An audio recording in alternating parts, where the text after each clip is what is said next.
So the biggest month that we've had this year so far was $364,000 cash collected. What would you tell these people that still think, oh no, like why should I charge high ticket? It's not the right way. What would you tell to these people? That high ticket is by far the fastest and easiest way to make a hell of a lot more money. If you were to start again in 2024 from zero, what do you do to make to your first 10K? There is one thing that we do. And in fact, I shouldn't really share this publicly, but I will. Hi, Will. Welcome to the podcast. I'm glad to see you here. Good to be here, man. Thank you for having me. Yeah, my pleasure. So a lot of people have seen you blowing up in the past couple of months, right? Maybe in the past year. And I think you said that at the moment you are making about $300,000 a month at like 90% profit margins, and you sold your company to a private equity firm for millions and millions of dollars. So can you share like how you got here and how your business works now and how do you make all that money? Yeah, for sure.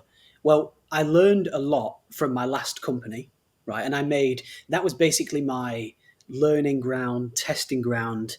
And what I'm doing now is pretty much the opposite of what I used to do. Right? So for example, in the old company, it was all one time. So we'd start from zero every month. Now we sell recurring high ticket. So at the start of every month, we've got a big list of customers who are due to renew. So that gives you a lot of peace of mind, a lot of confidence, right? The old company, we had 19 people working for me at the height of it. Now I've got 2 people working for me. So two coaches and a VA technically. And in the last company, the profit margin, when I sold the business, it was about 34%. Now it's about 91.2%. So like I've learned what not to do. And now I'm building like the perfect dream business right now. And the mission statement behind the company. So the company now is called Build, Grow, and Exit.com. Obviously, you know this already, buddy, but we help people to either build info businesses, knowledge businesses, or grow them if they have one, or even exit one if they want some help with exiting. And the mission statement behind this company is make money, have fun, and help people, right? So when I'm doing those 3 things, I feel very happy. I feel in balance. I feel like I'm doing something that I'm meant to be doing. And the mission is to keep those 3 boxes ticked. But to answer your question more specifically, man, so how are we making the money that we're making? I'm just going to be completely honest. Because we are mainly organic driven, the income definitely swings month to month. So the biggest month that we've had this year so far was $364,000 cash collected. The lowest month, I think, was about 238,000 cash collected. So there is a bit of variance there, and it swings with the YouTube traffic. So if a video blows up, we get more calls and more sales. If we have a quiet month, we get less calls and less sales. But overall, I mean, there hasn't been a month this year where I've made less than $230,000 net profit. So it's a extremely profitable business. I love it, man. And that was one of my questions, by the way, the difference between like kind of the old model, people that used to run years ago, and kind of the new trends. For example, one of the things I've noticed, not sure if you relate to this, but now you kind of need more trust, in my opinion, to be able to do well. And that's why like having an organic content on the brand or YouTube channel really helps, because that's when people actually trust you and buy things from you and become clients. And I would like to hear your thoughts on this. Like, how important do you think is it right now for any entrepreneur, like online business owner, to build an organic audience, to build a personal brand, to be able to grow their business? Well, it's not the be all and end all, so you can have an info business that's faceless. You can have an info business that has no organic, right? You can do that. I've done that, and I've helped quite a few clients to do that, right? But having a personal brand, having your face and your name attached to your business, it builds a hell of a lot more trust. It's common sense, isn't it? If it's faceless versus a face, a name, a person, a personality, it's kind of night and day. So can both be done? Yes. Is one faster, easier, more stable? Yes, definitely. Yes. Awesome. I love the answer. Yeah, for sure. I think there are like 1,000 ways to the top of the mountain, or however the quote goes. And we have been on the mastermind for the Skool games with Alex Hormozy, and he shared something that was really powerful. He said, like, people think that it's either this one or that one, but it's usually both. And he said that the people that he thinks will crush it are the people that grow an organic audience and then also run ads to that audience, right? So like you grow your YouTube following, Instagram. Yeah. That's absolutely true. I mean, there's no better combination than organic and paid. If Yeah. you can build a really solid foundation on organic, right? And that can just be a good YouTube channel, by the way. It doesn't have to Yeah. be, you don't have to repurpose your content and be on every platform. And in fact, Yeah. when you start, you should really focus on just one or at the most two platforms and really get them going. But if you can build a very good brand and organic base and then turn ads on, that is the recipe for like explosive growth. And I've seen that twice now, because in my last company, it started. So for the first, I think it was about 2 years, it was just organic Twitter, organic YouTube. That got us up to about $250,000 a year, right? So whatever that is, like 30K a month or 20K a month, or whatever it is. Yep. And then when we turned paid ads on, the very next year we went from 250 to 1.3 million in that third year, just by just turning ads on into Yeah. a good sales process. And I've seen it again recently as well. So as you well know, I've spent about a year now building my YouTube, and about a year ago I had about 200 subscribers. Now I've got about 56,000 subscribers, Yeah. something like that. We recently turned ads on, and they are monstrously profitable, like monstrously profitable. Yes, I love it. I think it's the superior strategy because when you run ads to people that kind of already know you and trust you, the conversions will be so much higher, right? You probably noticed it already from the conversions that are now versus in your previous company, which is awesome. And talking about organic, I think the two biggest social media profiles of yours right now are YouTube and Instagram, if I'm not mistaken. That's where the majority of the sales come from. Is that correct? And what is your strategy? I know that for YouTube you use not caring strategy, but if you can talk a little bit more about that, that would be awesome. Yeah, 100%, man. Well, I don't really have a strategy for either. Really. I mean, if there is a strategy, it's to just make the most valuable videos, right, of anybody, leveraging what I've done, my experience, what I've learned in actually doing this stuff. So step number one, make just the most valuable videos possible and build likeness, trust, value with the audience.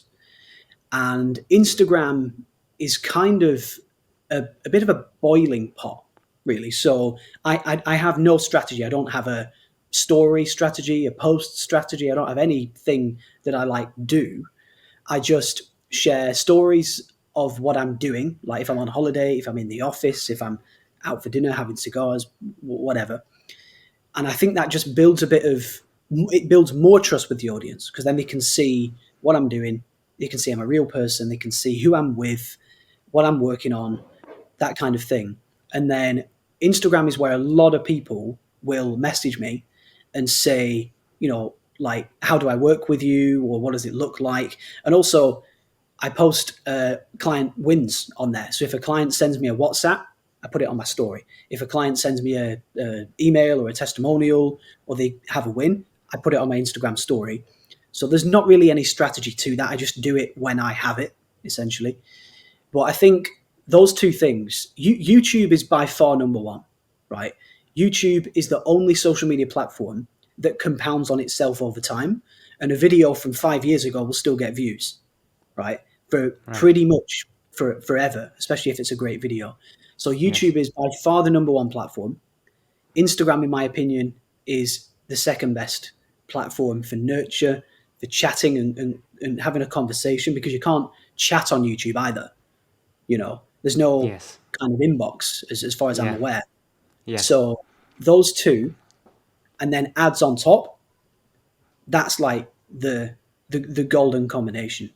Totally, I totally agree, man. And by the way, for the audience, Will is being a little bit humble because on Instagram, I think he had days where he was making like 30K, $50,000 in a single day. Like that's what people make in a year, and you make it in a day, man, on Instagram. So I think you certainly have a strategy, but your strategy is so like natural to you that it doesn't feel like a strategy. That is definitely true. Well, there is actually, you've just reminded me there. So there is one thing that we do. And in fact, I shouldn't really share this publicly, but I will. So once every 3 months, I have like a pre-made, like I think it's about 10 story posts, and I do some kind of offer. I change it a little bit what I give, and I change the price a little bit, and I'm always testing to see what works. But once every 3 months, I do an Instagram offer, and the last time that I ran that, we did, I think it was $124,000 in one day, cash collect, which was nice. And also, we've just changed the price of one of our programs recently, our Done For You program. And dude, when we changed the price, so that the Done For You program now is £11,000, right? Which I think is about $15,000. And since we changed the price, we've sold like 5 in the last like 8 days or something. So it's just been, and that's what you saw me post on Yes. Instagram, because the other day we just had what felt like a big day. It was like 35 grand cash or something.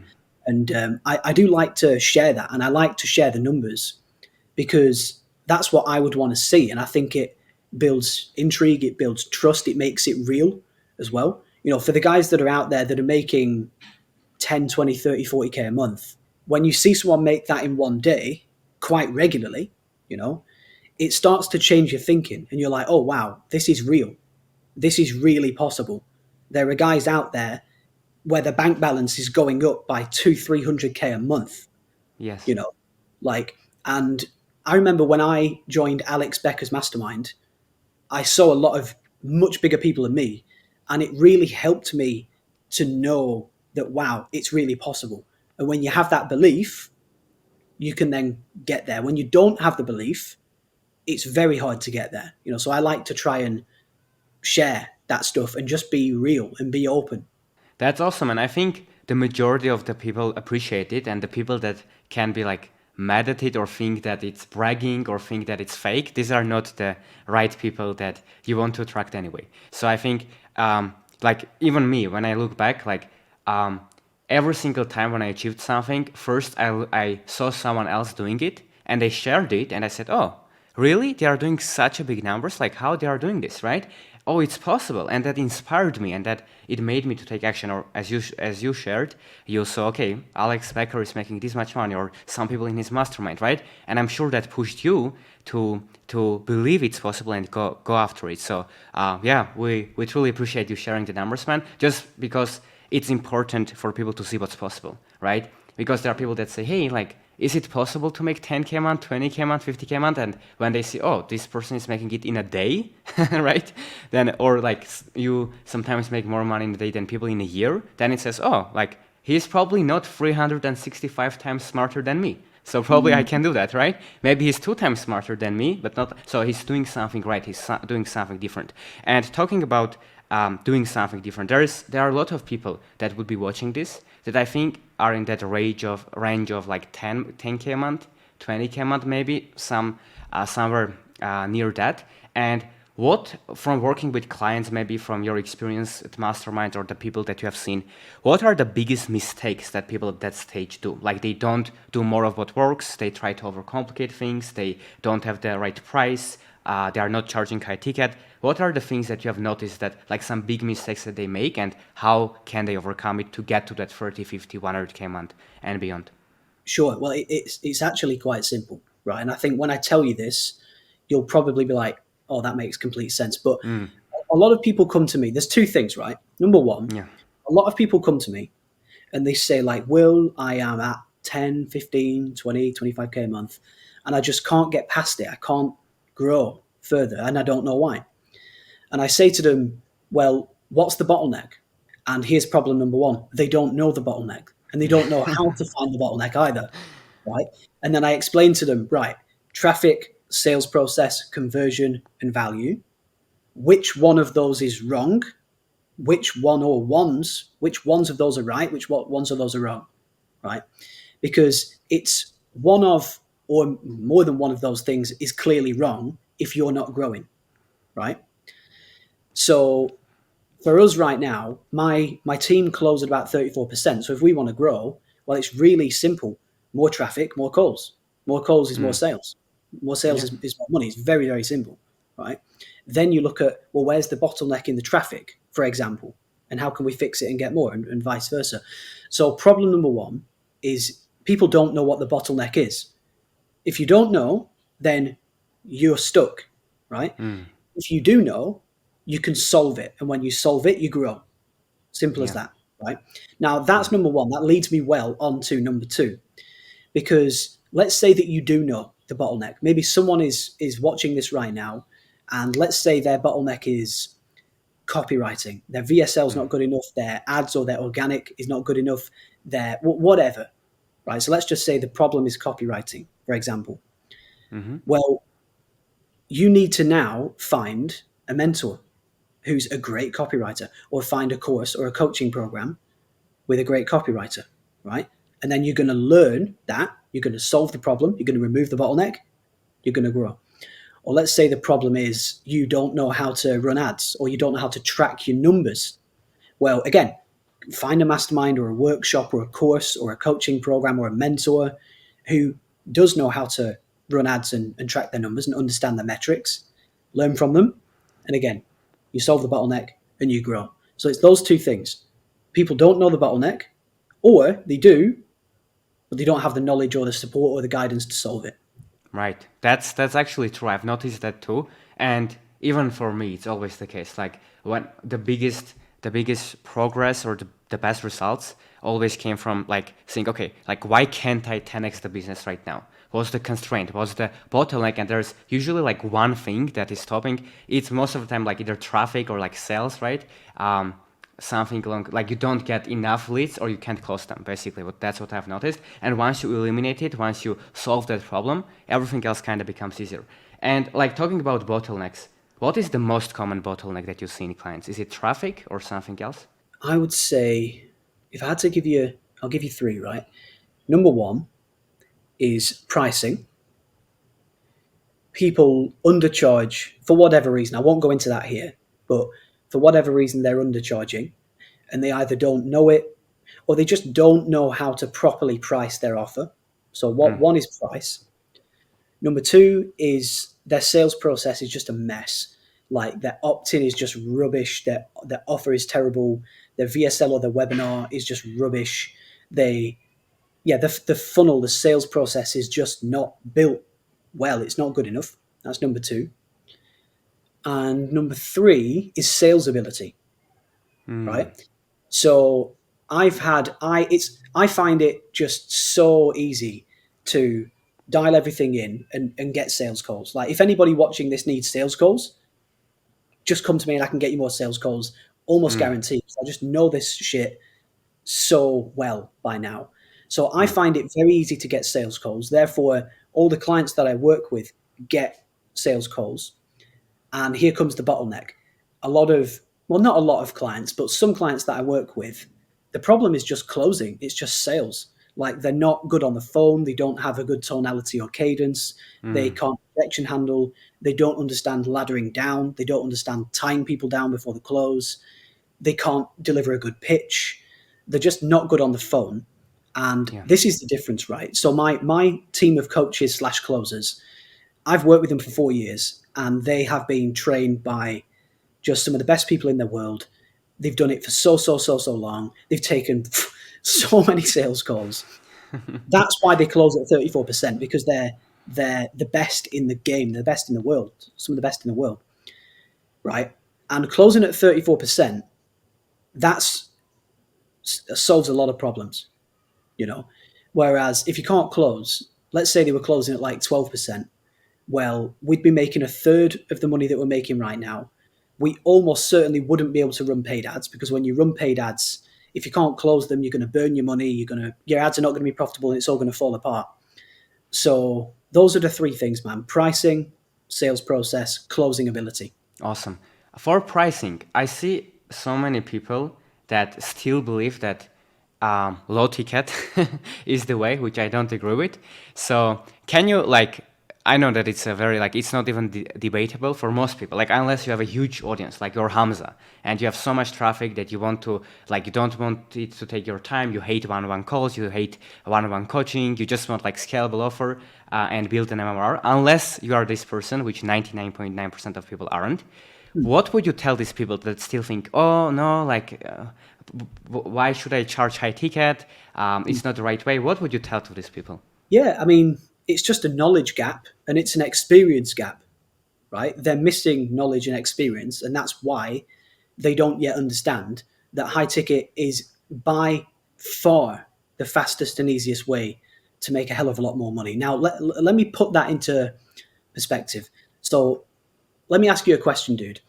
Yeah. Would you rather have to close one person or 103 people? Which one would you prefer?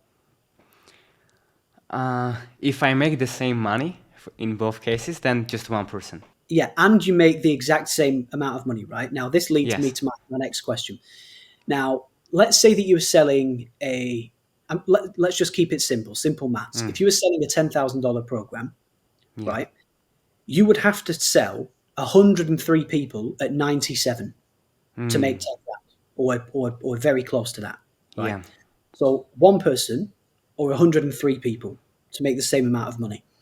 Yeah. Now, I know because I've been doing this for so many years now that it's just as hard, if not harder, to close someone at 97 than it is 10 grand.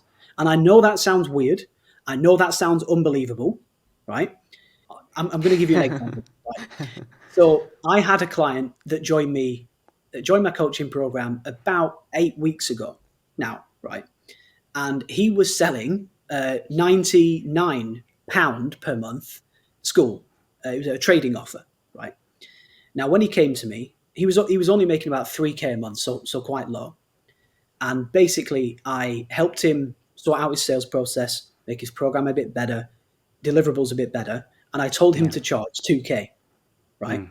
So I said, now 2K is quite low, but let's just start at 2K, then we'll Yeah. move the price up later. Now, he was scared to charge 2K. He thought, I'm not worth it. The program's not worth it. I'm scared to ask people for that amount of money.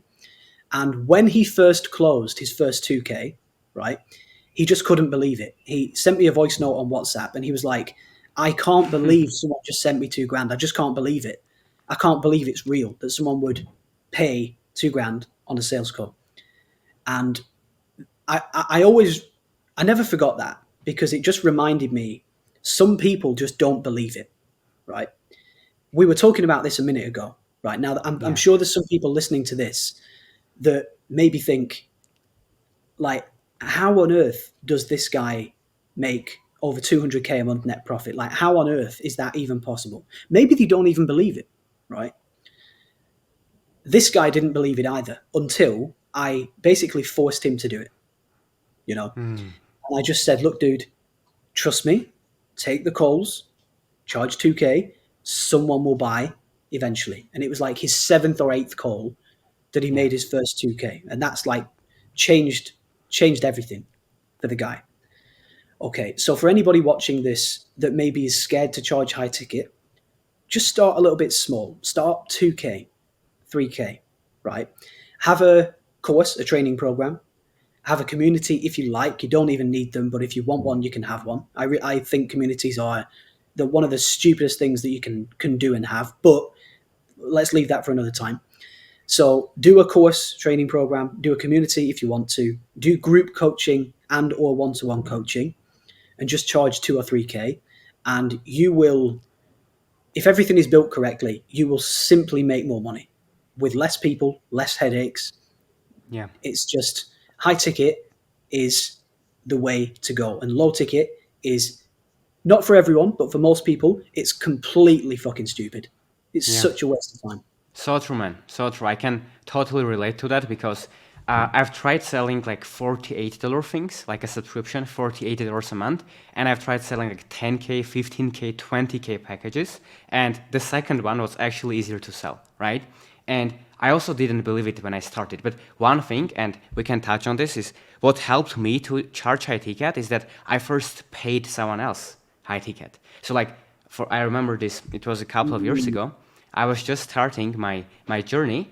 So I booked a call with this guy and on Instagram. His name is Niklas. You probably met him in Dubai, by the way, if you remember him. I think you follow each other on Instagram. But anyway, and I jumped on a call on the sales call with his rep, and I didn't know it was a sales call. I didn't know. Back then, I was doing faceless channels. I had no clue, wanted to start a coaching business because, yeah, I wanted to help people. And like, I was one of the actually like few people that were successful with faceless channels. So I wanted to teach others. And basically, long story short, I booked on that call and I jumped on it. And like, by the end of the call, that person made me an offer of like $36,000. And at that time, I had about like 38K on my bank, and that was all money I made myself, so it was painful. But I still made the decision to join it. I joined with a payment plan, not immediately, but like I paid 36K. And then after that, once I started working with him, and he told me, hey, charge $500. And very soon I was charging 3,000 and then 5.8 thousand. And we sold like 70 packages of 5.8 thousand in a year or something. It was quite easy. And yes, I did get the objection. I was asking him, is it the right price? Can I just like charge 5,000? Are you sure? I had it. But the thing that really pushed me is the fact that I paid someone. So I said, oh, if I am paying it, then why other people wouldn't? So would you say that there's some correlation between this? The people that buy and invest are more likely to have the confidence to charge as well, and it actually ends up helping them? 100%. Yeah, I remember one of my mentors, this guy called Sam Ovens, once said that you can't sell high ticket until you've bought high ticket, right? That's a direct Sam Ovens quote, and I never forgot that. And it may not be like, I'm not saying if you've never bought something high ticket, you can't sell high ticket. Like, of course you can, Yeah, right? yeah, But it's kind of like it's a mindset and a belief thing, right? Because when you've done it, when you've bought, let's say a 5K program as an example, well, you now know it's real, it's true because you've done it. You are yeah, one of the customers of a high ticket business, right? So then it's just something inside you. It's like a belief thing. When you've yeah, paid high ticket, it's a lot easier to sell high ticket, yep. right? And also, this is one thing that I've personally experienced. Every single time that I buy a program, or especially a mastermind, an expensive mastermind, whatever it is, I always make more money. I always grow. Like every single time that I've ever done it, the 5 or 6, 7 times that I've ever done it, I've always made more money because not just from the learning, but it makes you a different person. When you invest in yourself, you are committing to win. You're committing Yeah, to succeed. You're saying, look, I want this so bad that I am going to back myself with not just the time, with not just the energy, but the fucking money yeah. as well. Most people don't do that. Most people never succeed. Exactly, man. Like, it's funny when you say it because I think I've spent more on courses and masterminds than this house costs. So, like, this entire apartment. So that's how much people that are really ahead of the game are investing into themselves. And of course, you need to take action too. Like, it's not a magic pill. You buy something, and if you aren't ready to put in the work, like, forget about it. And yeah, by the way, talking about Sam Ovens, it's his signature here. It's Hormozy and Samots. So yeah, Nice. I know who he is. So yeah, for everyone listening, like listen to William, okay? Like the guy knows what he's talking about. So if you are not more successful than him, at least in the realm of business, then I would highly recommend you to listen to his advice, right? If he's saying high ticket is high ticket, if you look at how Sam Ovens made his money, how Alex Hormozy made most of his money, it was all high ticket. So like success leaves clues, so just follow it. As I said, are there exceptions? Yes. Like you have millions of subscribers, you hate one-on-one, sell a scalable thing. Yeah, dude, I really love what you just said there because it's that whole thing. I can't remember the exact saying, but it's like, don't listen to what people say, look at what people actually do, Doing, right? yeah, The reason that Sam Ovens is where he is all because of high ticket. The yeah, reason Alex Hormozy is where he is all because of high ticket. The reason I am where I am is literally all because of high ticket. Same for Cole right. Gordon, same for Alex Becker. Yep. all these big names, they all got to where they are through selling high ticket, not low ticket. Yep. None of them got to where they are through selling low ticket, not a single one. That's very true. Like I always like that when I see someone is saying something, I think, but are they doing it though, right? And like It's, I pay attention to it, and I think um, the problem with the high ticket industry, there is a problem in my opinion, is the fact that a lot of people do charge high ticket, but then they don't actually like give or like help their clients, or they don't care about their clients. So they like see, oh, it's actually pretty easy sell, yeah. but like they don't deliver, and that's why the high ticket has not a perfect reputation. But I would say the solution to that isn't, oh, don't charge high ticket, charge high ticket, and then try to give your clients 10x the results, 100x the results. Yeah, exactly. I mean, look, this is the best time for customers that there's ever been. Because if you don't do what you say that you do, if you don't deliver on what you promise to deliver, then you will quickly be in a very bad place because Trustpilot, you'll die. People can make YouTube videos and you'll die. People can post tweets, Instagram posts and stories, make blog posts about you and stuff. Yeah, And you can't hide from that stuff. You can suppress it. There's ways to suppress it, but you can never hide from it, you know. yeah, So reputation to me, dude, my reputation is more important than money. A yeah. hell of a lot more fucking important than money. And this is why, I mean, yeah, you've got to do what you say that you will do. And you've got to charge, you've got to price based on value. You know, whenever anyone comes to me and says, like, Will, what price do I charge? I always say, well, what can you get for someone within 6 to 12 months? Right. And it doesn't have to be financial. It could be stop drinking alcohol, get in shape, have a better relationship with their wife and family. That's worth a lot of money to the right person. Right. Yes. Or it may be financial. It may be I can make you an extra 20K a month, an extra $250,000 a year or something. And when you can put a figure on it, just charge 10, 15%, maybe 20% of that, Yeah. depending on that, so that it's fair. And you're fairly compensated, and the customer gets a massive outcome way beyond the fee that they've paid. That's step one. And then step two, what can your avatar actually afford though? You know, who are you selling to and what can they actually afford?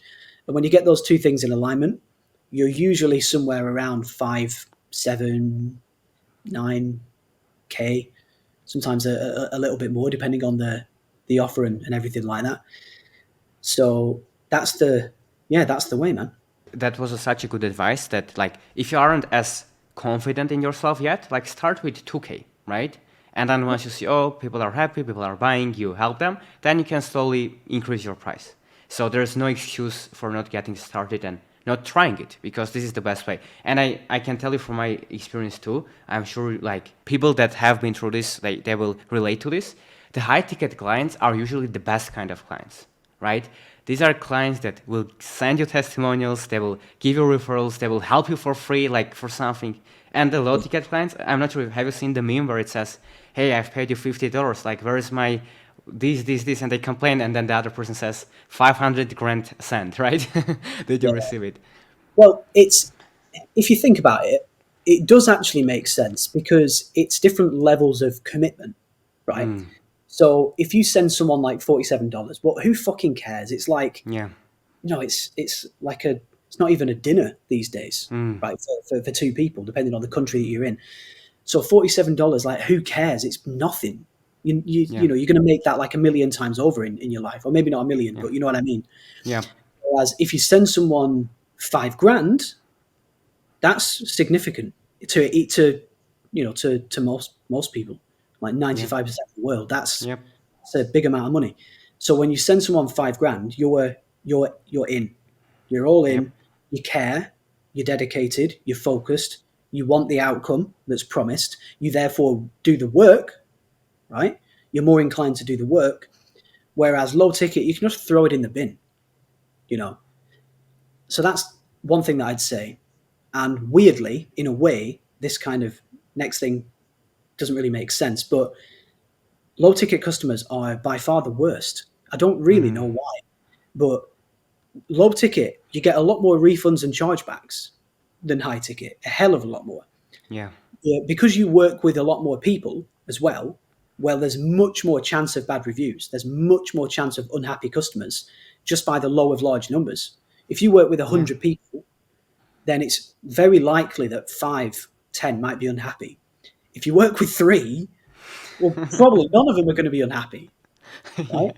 And you can Yeah. charge way more. It's just the best thing in the world, man. High Yep. ticket, it is the, it just ticks every box. Yeah. That's true, man. And there's a quote that says like people that pay attention. Yeah, It's exactly what you said. Like if someone pays 5K, I myself, man, like I've bought so many programs for like $100, $500, $50. I haven't watched them. But like if I paid 10 grand, 36 grand, like I am there. I'm doing the work. I say I need to get my ROI back, right? So that totally works. Let's have a debate on something. Because I'm sure like you are more successful than me for sure. But there's one point that I would like to talk about with you. You mentioned that starting communities is gonna be stupid for most people, and that's why when I wear my Skool hat, like a school fan. But anyway, like why I'm saying this is, I think there is a good market, and I'm curious to know your thoughts. Right, we can discuss this. Maybe I'm wrong, but there is a market for people that are just getting started and they don't have an audience, they don't have money to spend on ads, and like having a free yeah, community, let's say, as a yeah. place to, as a lead magnet to like help people, help the first people to get testimonials, right? Build a culture and like through that get their first clients might be a good idea. So would you agree with it, or you wouldn't recommend to start a community to anyone? It depends on a few factors, right? I'll give you an example. So, have you ever heard of the YouTuber Hamza? Yep. Yeah. So Hamza is one of my clients. He's in my Done For You program right now, and I'm helping him with his funnel and his acquisition and his pricing and all this stuff. Now, I was having dinner with Hamza last weekend, and we were talking about how big his audience is. I think he's got like 2.5 million subscribers on YouTube or something like that. Yes. Yes. And when you have a massive audience, low ticket recurring communities, for someone like Hamza, it makes sense because Yep. Hamza is all about gathering men together to be better and come together, work and learn together, and right and develop together. So a community makes perfect sense for that because it Yep. is a community, right? Yep. Or I think for fitness is another great place to have a Mm. community. You can share Yeah. your progress. You can help people out and keep each other inspired and accountable. So again, a community makes a lot of sense there, right? Again, do you need one? No. Does it make sense? Mm. Yes. Right. Now let's go down a different example. Let's say trading financial markets, right? Now for that, I don't personally believe that you need a community because it's an individual thing. You're trading for Mm. yourself. You're trading your own money for your own gain, usually to buy shit that you don't even want and need, but you don't know that yet. That's a different conversation. All right. We won't go Yeah. down that road. But you just don't really need a community. And not only that, right? Let's say that you bought a trading program right now. Well, you would be buying it to learn how to trade. So what does that mean? Well, when you go in the community, you do not have the knowledge, you do not have the skill, you don't know what you're doing. But you can start talking to people and commenting on posts and sharing advice. Mm. It's the blind leading the blind, man, right? Mm. Everybody in that community is in there because they do not know what they're on about. They do not know what they're talking about. They do not have the knowledge. So if you put those kinds of people in a community, it's very dangerous. It's Yep. very dangerous, right? In a few different ways, not just for the clients, because it's people that don't know what they're talking about giving advice to people that don't know what they're talking about. It's Mm. really stupid, and that goes for most things. Same. I actually had a client that did a real estate school, and it was an absolute nightmare, man. Everyone was asking questions, and then people that didn't know what they were talking about were answering the questions, then they'd make mistakes, then they blame it on the coach, right? And it's just a nightmare, man. And that is why I don't like communities. And that is why I think for most people, not all, but for most Yep. people, they are a very bad idea. That is a good point for if when people that don't know what they are talking about, they start giving advice to others. I really haven't really thought about it before, so that was really smart. But I think what communities do work, and I've seen them work well when the people that get in are kind of when you don't let everybody in, but you let only people that have like some sort of qualification. For example, we started one of the communities where we basically allowed people that are making more than 10K a month. So when people like that join, like that will there be some bad advice? Usually yes, but like if you get a community of winners together, which basically what masterminds are, kind of, then it can be really powerful. But I agree with you that for a lot of people, if they don't know what they are doing and they just let everyone in and they're randomly and they don't have a plan, they just heard that community is a good place, then it might be a bad idea. Yeah, I mean that's a really good point. And I'm in the quantum school group. Sam Oven's old Yes. mastermind, Yep. Yep. and it's all very, very high level people, and it is a great community. And that is another example of a great community, Yep. and where it works very well. So again, communities are great when they're done right with the right Yep. people, Right. and very, very bad and can be very damaging when they're done wrong or to the wrong people, right? Yes. So you've just got to understand where you're at. Yep. And also, I believe, and this is just my belief, this might be wrong, by the way, this is just my opinion, but Yep. I believe that people start with low ticket groups simply because they don't dare or know how to charge high ticket, right? And I'm getting like an increasing number of people now that are coming to me and saying, Will, I've tried a low ticket school. I've got like $1,000 a month, if that. Yeah. I don't know how to grow it. Customers churn after a month or 2 months, so the money goes away anyway. Like, what's wrong? Don't know the bottleneck. Can't price it properly. Can't retain customers. Don't know how to manage a community. Blah blah blah blah blah blah. And it's just such a mess. Yeah.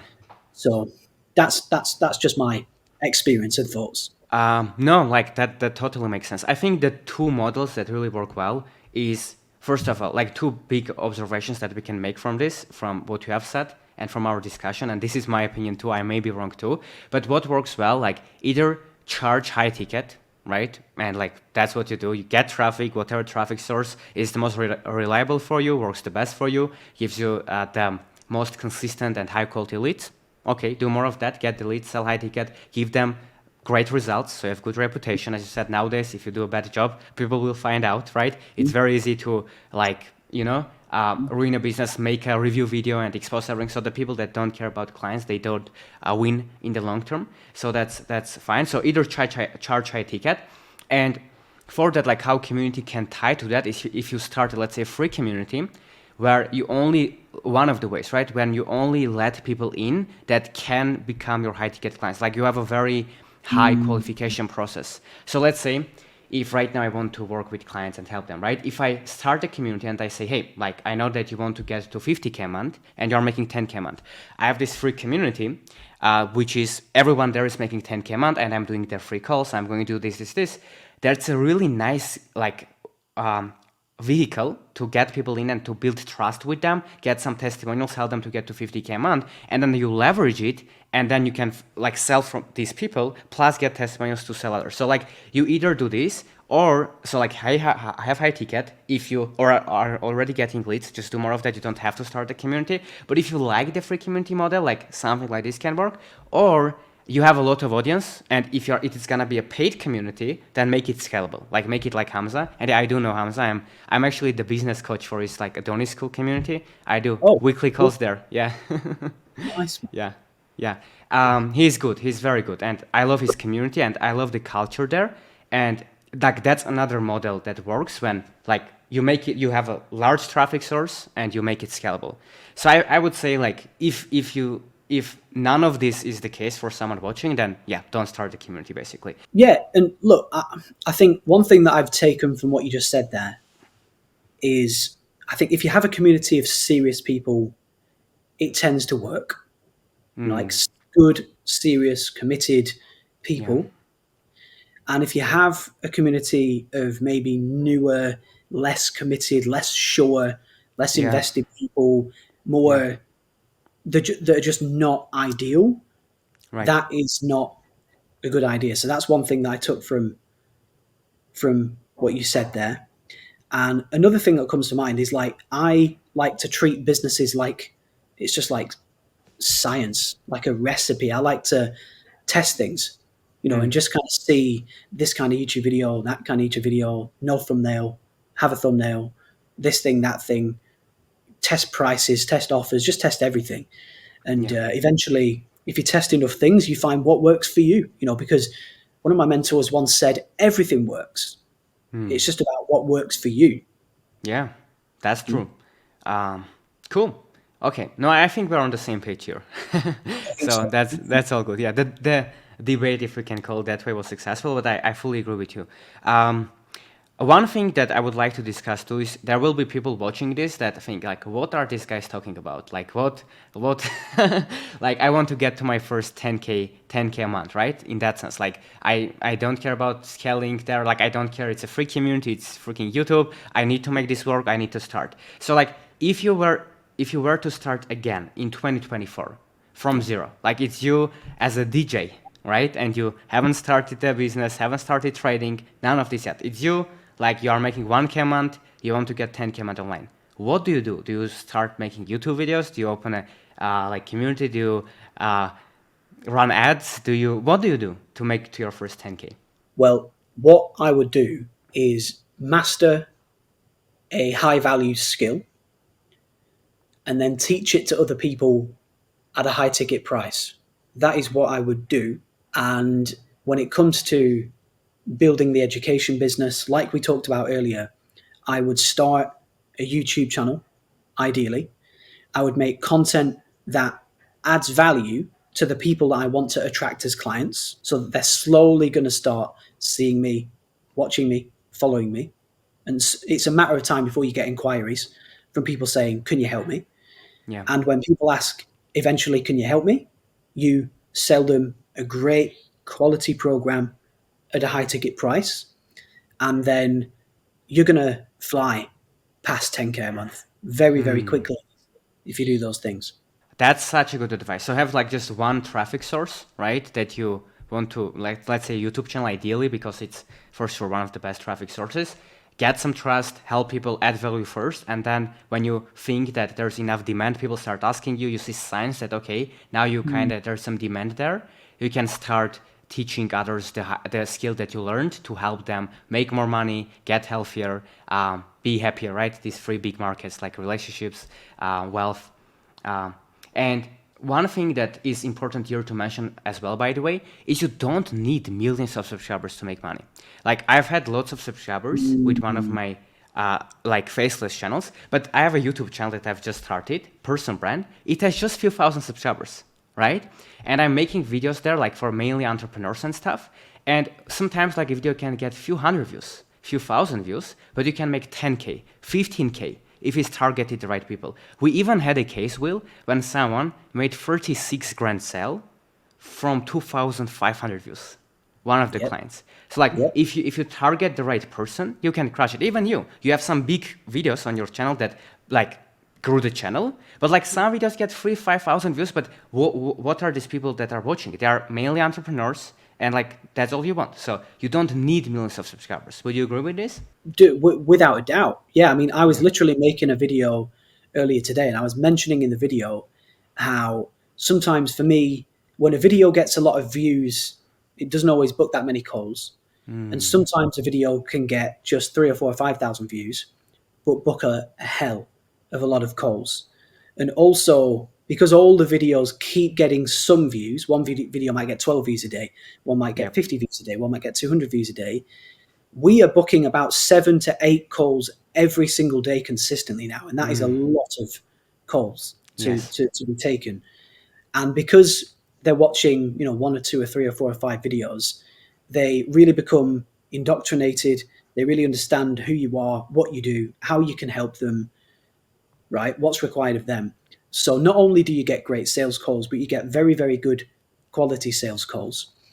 And second to that, I get not a lot of people, but I do get quite a few people that have like 1.5 million subscribers, 2 million followers, 3.5 million, whatever, right? Yeah. Total audience. And they're making like 15K a month, 20, 25K a month, you know? And yeah, it's just views and subscribers and followers does not equal money. It does not equal money, man. You know, and like I was saying earlier, I've got some clients, man, that have no social media, no website, just ads and a funnel and a call. Literally, if you Google them, you might find the funnel, but there is Yeah. nothing else there, and they're doing 40K Yeah. a month, 50K a month, 60K a month. Yeah. So it's just, yeah, it's not what you expect, is it? Yeah. Views ain't cash, as they say. Yeah, Yeah, there you exactly. go. And there are so many examples of this, like Dan Bolton even, right? I know you recently met in the mastermind too. Like he is also making like a lot of money, like profit, like six-figure months of profit.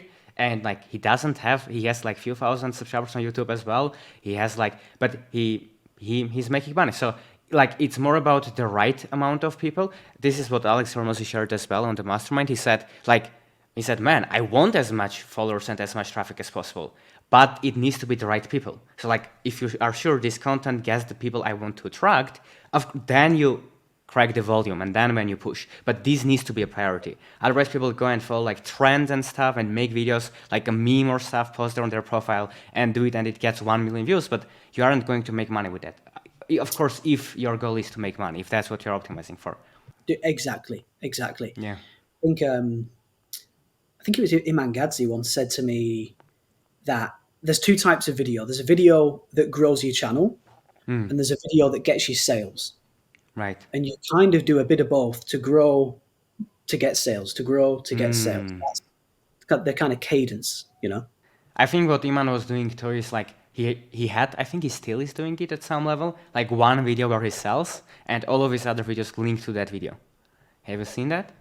Yeah, it's a great Yeah. strategy, man. I don't know whether he Yeah. invented that, but if he Yeah. did, that is Yeah. really a great strategy, man. He's a very smart guy. Yes, I think Dan even is doing it. Dan Bolton now, he has like one video on his channel that is a Yeah. sales video, and then other videos he always like sometimes reference to that video, and it's a nice balance having a video that sells and other videos that mainly provide value, which is awesome. I know that talking about YouTube because it's a little bit relevant.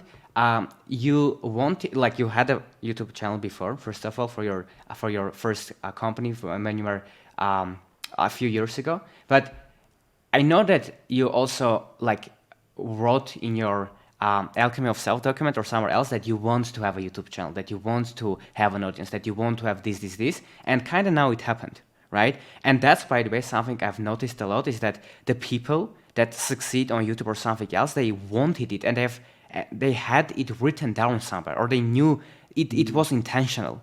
I didn't see anyone that just randomly YouTube video successful, right? Even for me, like I think now I'm 21, will be 22 soon. Like I was 15, 16, I was posting some random faceless YouTube videos, like just for fun. And like, because you kind of have that vision. How important do you think it is, and like, why do you think it works? The people that have that intention and write it down, why it works like that? I've got to share a story, man, because you've Sure. asked that at the right time. So a few days ago, I was going back over an old Alchemy of Self that I made about 2.5 years ago, maybe 3 years. And I wrote down at the end of that document, like my dream life plan, right? Like step by step. And it was like, grow the trading business up to this much money and then sell it and then start my, like, I call it my passion business because what I do now is the thing I love the most. So start my passion business, grow it to, this was a small number, but I wrote, grow it to 50K a month profit, and then go to Bali for at least a month on holiday and just enjoy your life and do some coaching and like chill. Yeah. And I read it. I swear to God, man, I read it and I was In like, Bali. oh my God, this is exactly my life right now. And 3 years ago, This is exactly where I wanted my life to be. And I wrote it down. I've got the document. I've got it written down, man, with a timestamp and everything.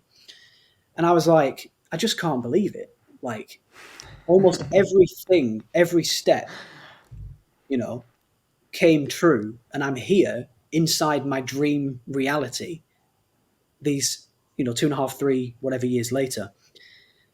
And it just made me realize, like, when you are very, very, very clear what you want, really exactly what you want, where you want to be, where you want to live, how much money you want to make with what kind of business. I think the way it works is because you're so clear in your subconscious, it starts making you take the actions that get you there over time. It's kind of like planting a chip in your head, and then you forget you've got it in your head, but really it's still there working and ticking along, and then Yeah. sometimes you can even forget it, but it's still there, and it's like pushing you towards your dream. Well, that's at least my belief, and so many of my goals and dreams have come true now just by doing that, by thinking exactly what I want, then having a plan to get there, and just get on with it and just do it. Yes, that's so true. I remember a few years ago, um, like I'm from Armenia, and here the average salary is about $500 a month. And Mm, I was like, it was 2 years ago, and I was thinking, what if I can make $500 a day? Like, and back then I had a faceless YouTube channels. That's what I was doing, and I imagined in my mind like a chart when you see, that YouTube revenue just from the ads, like mm, that. I kind of look at it, and it's $500 a day. I was thinking about it, and like just several months after that, it happened. It was years ago, and like every day it was that 500 number, right? Sometimes 1,000, 2,000, and sometimes we take it for granted, right? I'm not sure I mm. really appreciated it as much. It's just like you move on, you set to the next goal. But like if we stop for a moment and see, oh my God, like that person that wrote that Alchemy of Self, like he was so far from that. Like he didn't have a channel, he wasn't doing this, he wasn't like, and it works. And I think sometimes it's nice to reflect back and see, oh, I've made progress, this works, right? Gratitude, I think, is important. Yeah, I was literally thinking about this the other day, because when we had the day that I posted about on Instagram, it was like just below $31,000 cashed in a day. And I was talking to my girlfriend, and she was saying, like, do you understand how much money that is? And I was like, no, I don't. I don't feel it anymore. Like when we have even the day that we had the $124,000 day, it didn't really, I wasn't particularly excited. I wasn't particularly like, I didn't Yeah, celebrate or anything. I was just yeah. like, right, great. And now how many calls do we have tomorrow? you and I think because you kind of, you slowly acclimatize to the money. Like first you want to make 10K a month. Well, when you've made 10K, it's like, oh, wow, great. That's really cool. Now I want 50 though. Then you get 50, then you want Yeah. 100. When you get 100, you Yep. want 250. And it really does never end. When I sold my company last year, I bought an apartment in Dubai, $1.4 million cash, Yeah. and it was on my vision board as my dream apartment. And then about 4 months later, I was shopping for $6 million villas. And I was like, that's not my dream anymore. Now I want this massive fucking villa. And I know that Yeah. when I get that, because unless I die, with time and work, I will Yes. get it, no problem. Right. Yep. And then when I get that, I'll just want something else. I'll want a mansion in England. I'll want a holiday home in Bali, which I kind of already want as well. So it's just never ending. Yeah. That's so fun, man, and that's true, and that's true. But this is something I thought about. I'm curious to know your thoughts. Do you think you can have both? Like, is maybe yes, and like it's just a lie I tell to myself, and or maybe we all do. Is that like without that future looking mindset and attitude, you wouldn't be here. Like if you were the person that just gets something and celebrates it for a year, then like you would get to 10K a month and you would stop. But just the fact that you're that person that got here, and then the next thing, the next thing, the next thing, you got here. Do you think there's some truth there, or you still can and should try to grow and also appreciate it? Like, kind of, what's the balance? What are your thoughts on this? So let's say like when I sold my company last year, all the money that I had in the bank, all the real estate that I've bought over the years with cash, anybody that would have stopped is not the kind of person that would have achieved that in the first place, right? Yep. Because the attitude that you have to get that level of success is one of building and growing and enjoying it and learning and having fun, you know. So to get to massive levels of income and a big business and a big exit and stuff, you aren't the kind of person that wants to stop, because people that want to stop would stop at 10, 15, 20, 25K a month. And they would, and there's a lot of people like that, that Yep. especially, I mean, a lot of those people live in places like Bali and Thailand. Yeah. They just make 20, 25K a month and enjoy the life. And I actually sometimes envy that. I'm like, wow, my life would be so much simpler and easier if I could be satisfied with that. But my satisfaction level right now is about $150,000 a month net profit. That's my satisfaction level. Below that, I'm not happy. Yeah. Above that, I am more happy. Way above that, I'm extremely happy. Right. So my baseline is about 150,000 a month profit, Yeah. and I track all my cash every 7 days. I write down the number of all the cash that I've got, in different places. And if it doesn't go up by more than that in a month, I'm like, right, what's wrong? What's the problem? Where's the bottleneck? What are we not doing? And if it goes up above that, I'm like, right, we're going to Bali for a month. We're going to chill and have fun and stuff. So, and everybody's got their baseline. And Yep. as you grow, your baseline grows Mm. as well. When you can make 150, you're like, I wonder if I can make 200. Oh, when you get there, you're like, all right, well, let's do 250.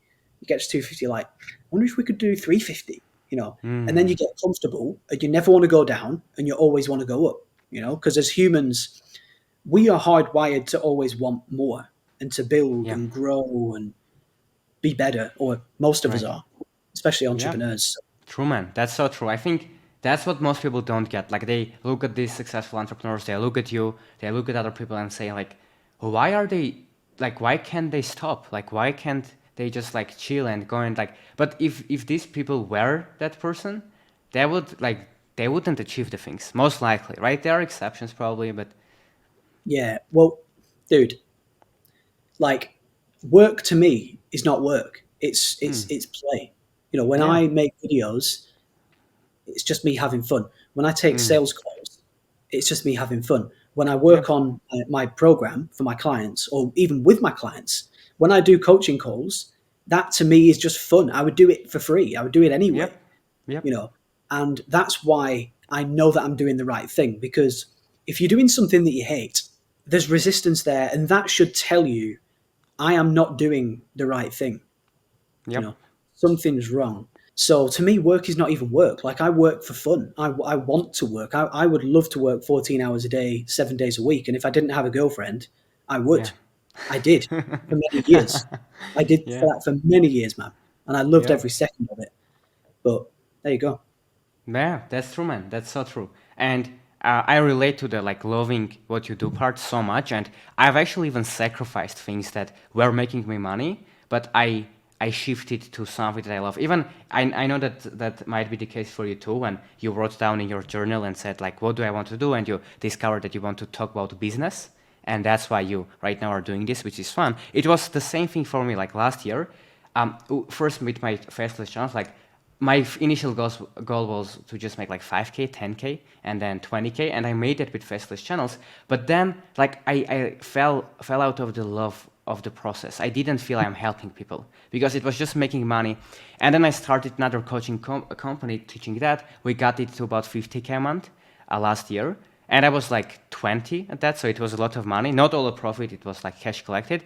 But like even I've stopped that business and I've started doing this, like talking to people like you, and all of this happened just because. And now I'm seeing the momentum. Like I started making a lot more money than I was making back then, right?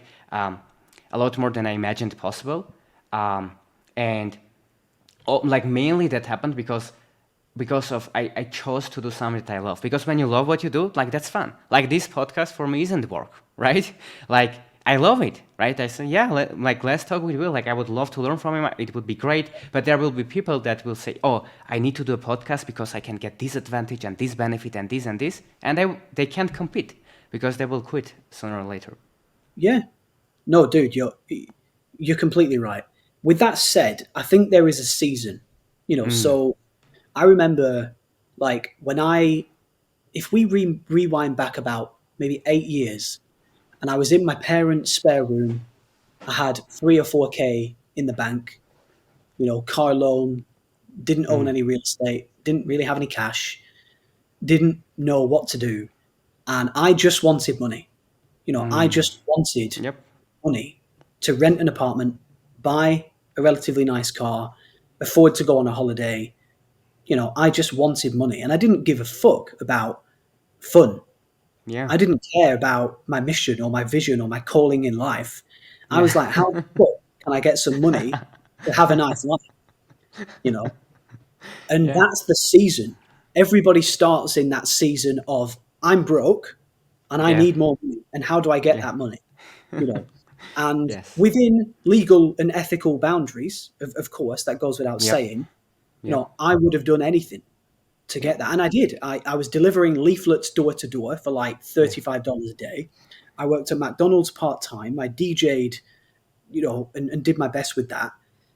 And I was selling like sample packs and merchandise and records to try and make some more money on the side. And then, I found trading and then online education after that. And now we're here, right? All these years later. But season number one is just make some fucking money and sort your Yep. life out. Season number two is right. How far can you go and how big can you build? Season number three, when you've solved money, when that is no longer a problem, then it's like, right, well, what do I really love? What do I want to do with my time and my days? What would I do for free? That's a great question to ask. What would you do for free? That is what you really should be doing. Yeah. So there's different seasons. So true, man. And like you basically described me. Like I did everything I could to make that first 10, 20K month and then more. And I hit my like thermostat, like the level. And after that, I started worrying about this. And like I agree with you. Yeah, that's a good observation. Like I remember for the first channel, I was literally working 16 hours a day, and sometimes I forgot to eat. So all the only the only breaks were the bathroom, and I'm now telling people, hey, just do what you love. But I did whatever it takes. That's such a good point. Hormozy talked about it too. He said people do whatever it takes to get to where they are, and then they start talking about all the other weird shit that they think that got them there. But no, like it's the work. So unless you are like sound at least you make 10K, 20K, or whatever your initial goal is, where you are not stressed financially, like you spend way less than you make, don't worry about it as much, right? Like for as long as it's ethical, as you said, for as long as you can be valuable to the marketplace, it's a skill that can help others, you can sell it, go for it, execute, and then unless you are some like crazy person, you will hit that wall where you say, okay, but what's next? And that's when love chapter begins, and that's when you optimize for what you want. Like even Sam Owens, right? He made lots of money. Then he said, I don't want this, I want Skool, right? And he started doing this. Exactly. I mean, nothing lasts forever. Very, very, very, very few businesses last for like a human's lifespan. Maybe Yeah. Google, Apple, those kinds of companies will probably still be around for a long time. But these companies, they really don't last forever. And even if they do last longer, you sell them, then you give it to somebody else and you go and do something different, which is what Sam did. Sam sold consulting.com, went and did Skool. I sold my company to come and do this. Alex sold Gym Launch to go and do his next thing, right, and build acquisitions.com. So Right. nothing lasts forever. And it's quite exciting to think like, because I've done so many things. I've done like skateboarding, graffiti, music, trading, info. Who knows what will happen next, Yes, that's true. That's so true, man. What's interesting is people think that they need to have it all figured out, right? They think that, hey, I need to know how to do this and this and this. But usually, like you kind of, like no one knows what they are doing at all levels. and they just like you just try your best to learn from people that are ahead of you because it will save you a lot of time and you won't make unnecessary mistakes and you will get there faster. But at the end of the day, it's about like try it, test it, right? Mm. I know that you love tracking numbers, as you said, you track how much money you got here and there and is it growing. But all you need to do really is like just like, can you see your next step? And if yes, just take it and take it from there and try to get a little bit better instead of trying to know what's gonna happen. Because I'm sure you didn't know when you were a DJ that right now you are going to do this, right? No one knows. You have an like Yeah. initial mission. I want this, this, this. This is my vision. You start and you figure it out. Would you share your opinion on this? Well, yeah. So, look, when it comes to like alchemy of self document, visualization, planning your future, there is always an element of will this really happen? Will this really come true? But if you don't know what you want, then you don't know where you're going and you don't know what to do to get it, right? So if you're not clear on your goals and your ambitions and your dreams, it's like being in a car with no destination. Yeah. Where are you driving? You don't know. You don't know whether to go left or right or how fast. You're just lost. You're right. You might as well just stop. You need the destination, right? And then when you've got the destination, then you can plan how to actually get there, right? So destination first, plan to get there third, and then just good habits and tracking, right? After that, just to Yeah. make sure that you are on track, that you are going where you want to go. Because sometimes you get distracted and you go over here, but actually, no, no, no, no, no, you want to go over here, right? Yeah. And this is a little bit like low ticket. I think low ticket is a bit of a distraction over here. High ticket is over here. It's the way to go. It will get you to where you want to go faster, right? Yeah. So I believe that for most people, low ticket is a distraction and it's not helpful. High ticket will Yeah. get them to the destination faster and easier. That's one example, right? Right. But it all starts with where are you going and why? You can't. I love this quote from Marcus Aurelius. Not sure if you are a fan of Stoicism or not, but he said, "You can't live a consistent life if you don't have a consistent goal." Right? So you literally cannot be consistent. You cannot, like, if you don't know what you're optimizing for, how can you get there? You basically can't. Exactly. Like, have the destination as a way to okay, because without it you don't know how to start, but then also understand that you will figure things out as you go, right? Like this podcast, like I didn't know how to do it. This is not the first one. Like I started several months ago, and I didn't know like how am I gonna set it up, who are gonna be the guests, what are we going to talk about, right? But you just start and then you figure it out, and then sometimes there are problems. Right now, the internet got disconnected a few times, but like that's fine, and like that's what it takes. If you just think there and sit there and overthink, you won't get anywhere. One interesting question is there are a lot of people that work hard, but they can't really get anywhere. They can't really make progress. So like, what would you say to these people that they say, hey, like, I get it, I work hard, I put in 10, 8-hour days every day, but I'm not achieving my goals, right? What should they Yeah. focus on? What are some high leverage activities that they don't pay attention to that it's worth spending their time on, in your opinion? Yeah, for sure. Well, if you're working hard or even harder than usual and you're not getting more output or you're not making more money or more progress, then you're working on the wrong thing and or you might be working in the wrong vehicle. Another thing is there may be a bottleneck that you are unaware of, right? And I'll give you an example. So sometimes clients come to me, and one of the first questions that I ask is like, for people who are already doing it and already have maybe they're making 10, 20, 30K a month, I always say to them, do you have an email list? And if they say yes, I say, when was the last time that you did a reoffer? Most people say to me, what's a reoffer? Right? When I tell them what one is, I show them how to run one. And it's not uncommon for people to run a reoffer and make 20, 30, 40, 50K in a day. Like a Yeah. lot of my clients do that, right? And to come back to your point, they want more money, but they just don't know things. Like they don't know what's wrong with their funnel. They just don't know. They don't know their price is wrong. They don't know how to run a reoffer. They don't know that their sales rep is not performing or why, right? They don't know, their VSL is converting at 1%. They don't know that an average VSL should convert at 7%, and they're way off the mark and they don't even know it, right? So if you're doing a lot of work, you're either working on the wrong thing, you're in the wrong vehicle, or there's a bottleneck and you don't even know what it is, right? So what's the solution? Get a coach, join a mastermind, join a coaching program with people that are above you, and ask them, say, join a coaching program and say to the owner of the coaching program, can you please look at my business and show me what's wrong, in your opinion? Yeah. And then you will get the knowledge, you'll see the bottleneck, you'll solve the bottleneck, and boom, you'll make more money almost instantly. Yep, that's true. That's when the value of the mentors really counts. When it's actually saving just time, right? You can get there without mentors, but you either pay with time or money.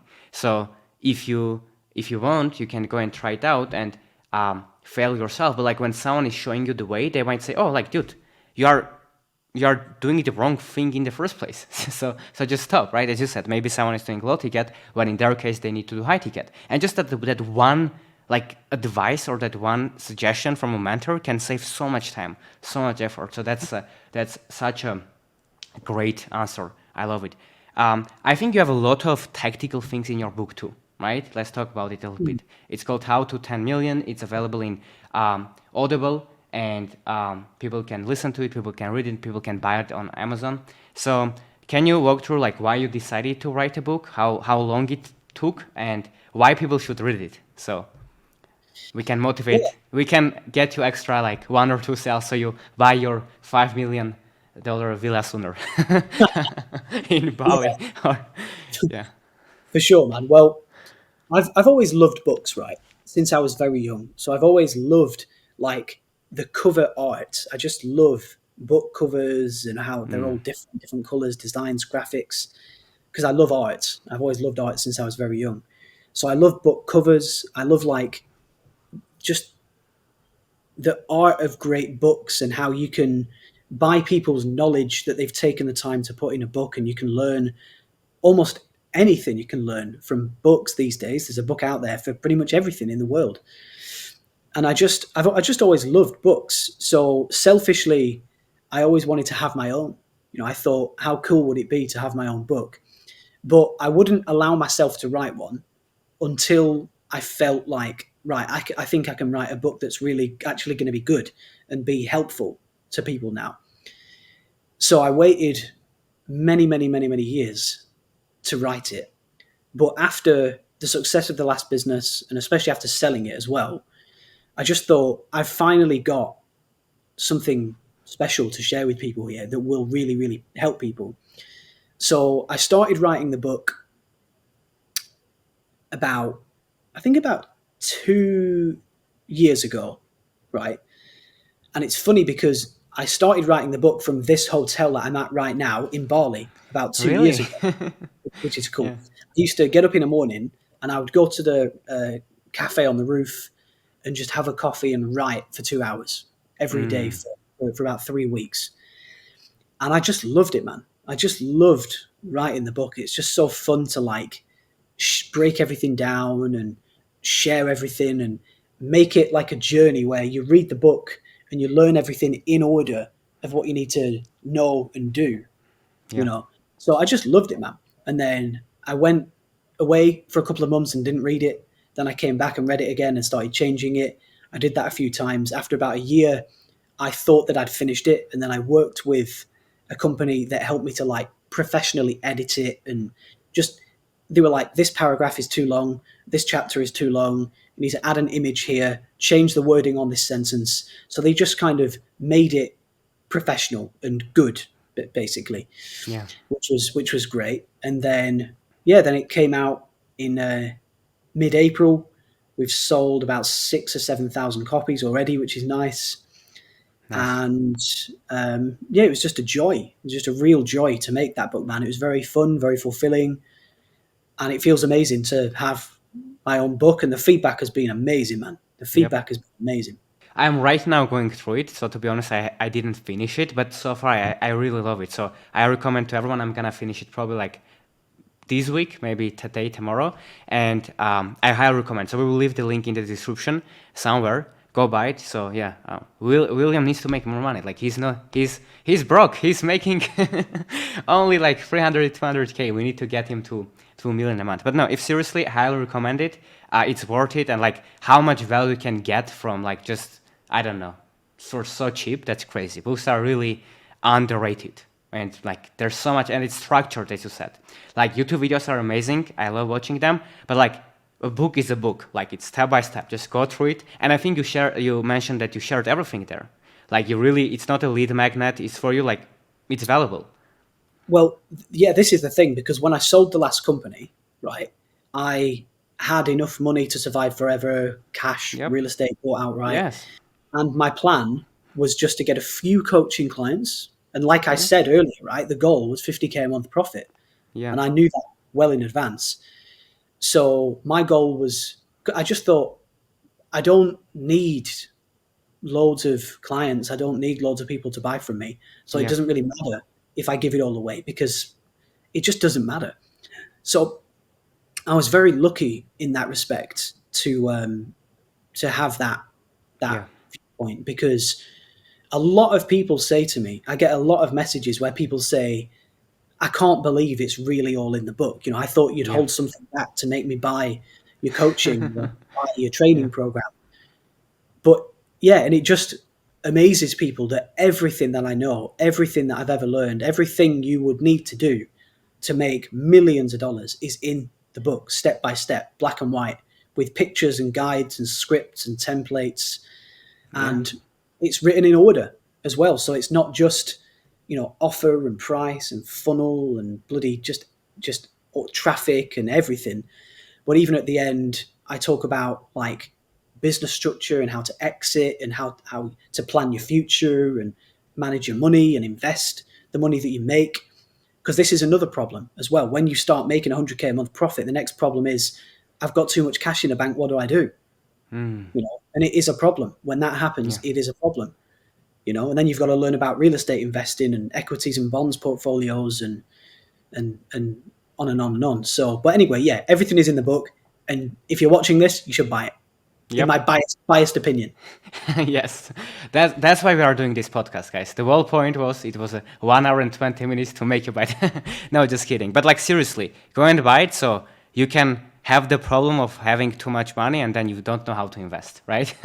Go buy it. Yeah. Disclaimer: if you buy and if you take action and you don't quit, you might make so much money that you will have the problem of how to invest it. And talking about the books, do you have any favorite books from other authors that really helped you? Yeah, so Mental Models Volume 2 is one of my favorite books ever. And it's all about, surprise, surprise, mental models, ways to think, ways to solve problems, ways to identify and solve bottlenecks.